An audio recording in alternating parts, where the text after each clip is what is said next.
আমাদের প্রথম শ্বাস নেওয়ার মুহূর্ত থেকেই একটি চিরন্তন সর্বজনীন সত্য আমাদের সকলের জন্য অপেক্ষা করে: সমাপ্তি। প্রতিটি সংস্কৃতি, প্রতিটি বিশ্বাস এই চরম প্রশ্নের সাথে লড়াই করে, মৃত্যুর পর কি আছে। ইসলামে মৃত্যু কোনো শেষ নয়, বরং একটি গভীর রূপান্তর, ক্ষণস্থায়ী জগৎ থেকে এক অনন্ত রাজ্যে যাত্রা।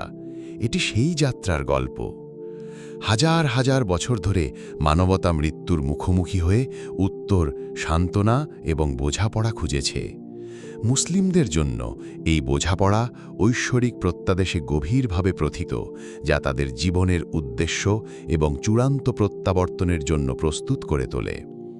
কুরআন ইসলামের পবিত্র গ্রন্থ এবং প্রফেট মুহাম্মদ সাল্লাল্লাহু আলাইহি ওয়াসাল্লামের শিক্ষা এই পথকে আলোকিত করে। তারা আমাদের বলে যে এখানে আমাদের অস্তিত্ব একটি পরীক্ষা, যা ভবিষ্যতের জন্য একটি প্রস্তুতি।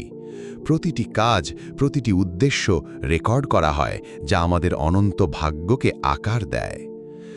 যখন নির্ধারিত সময় আসে, আত্মা তার যাত্রা শুরু করে। মুসলিমরা বিশ্বাস করেন যে ফেরেশতারা, বিশেষত মৃত্যুর ফেরেশতা ইসরায়েল, এই পবিত্র প্রক্রিয়ায় জড়িত। ধার্মিকদের জন্য এটি একটা বত্রে জল তোলার মতো আলতো করে হয়, অন্যদের জন্য এটা আরও কঠিন হতে পারে। তবে মৃত্যুর অব্যবহিত পরে পরকালের প্রথম পর্যায় শুরু হয়। কবর নিছক মাটির গর্ত নয়, এটি পরকালের যাত্রার প্রথম ধাপ, যাকে বারজাখ নামে পরিচিত। এখানে আত্মা আসন্ন কিছুর স্বাদ পায়। দুজন ফেরেশতা, মুনকার ও নাকির, মৃত ব্যক্তির কাছে আসেন মৌলিক প্রশ্ন জিজ্ঞাসা করে: তোমার রব কে? তোমার দিন কি? তোমার নবী কে? আত্মার প্রকৃত বিশ্বাস থেকে দেওয়া উত্তরগুলি তাৎক্ষণিক অভিজ্ঞতা নির্ধারণ করে। ধার্মিকদের জন্য কবর প্রসারিত হয়ে একটি শান্ত উদ্যান হয়ে ওঠে। যারা পথভ্রষ্ট হয়েছিল তাদের কাছে এটা সীমাবদ্ধ এবং চ্যালেঞ্জিং মনে হতে পারে। আত্মারা বারজাখে অপেক্ষা করে একটি মহৎ ঘটনার জন্য, বিচার দিবস বা ইয়ামাল কিয়ামা। এটি সেই দিন যখন শিঙ্গা ফুকানো হবে এবং সমস্ত সৃষ্টিকে পুনরুত্থিত করা হবে, তাদের স্রষ্টার সামনে দাঁড়ানো হবে। একটি সূক্ষ্ম, গভীর শিঙ্গার শব্দ ধীরে ধীরে তীব্রতা বাড়িয়ে তারপর ম্লান হয়ে যায়। এই বিস্ময়কর দিনে প্রতিটি আত্মাকে আবার জীবিত করা হবে তাদের কর্মের প্রতিফলনকারী রূপে। তাদের ব্যক্তিগত রেকর্ড, প্রতিটি চিন্তা, শব্দ এবং কাজের একটি বিস্তারিত বিবরণ উপস্থাপন করা হবে। এরপর ন্যায় বিচারের নিক্তি, মিজান, এই কাজগুলি ওজন করবে। এমনকি ছোট্ট একটি করুণা বা লুকানো পাপের জন্য হিসাব নেওয়া হবে। এটি পরম ন্যায় বিচারের দিন, যেখানে কারো প্রতি কোনো অবিচার করা হবে না। হিসাবের পর মানবতা একটি সেতু পার হওয়ার চেষ্টা করবে, যা চুলের চেয়েও সরু এবং তরবারির চেয়েও ধারালো, যাকে সিরাত বলা হয়। এর নিচে আগুন আছে। পার হওয়ার গতি এবং নিরাপত্তা সম্পূর্ণভাবে দুনিয়ার জীবনে একজনের কর্মের উপর নির্ভর করে।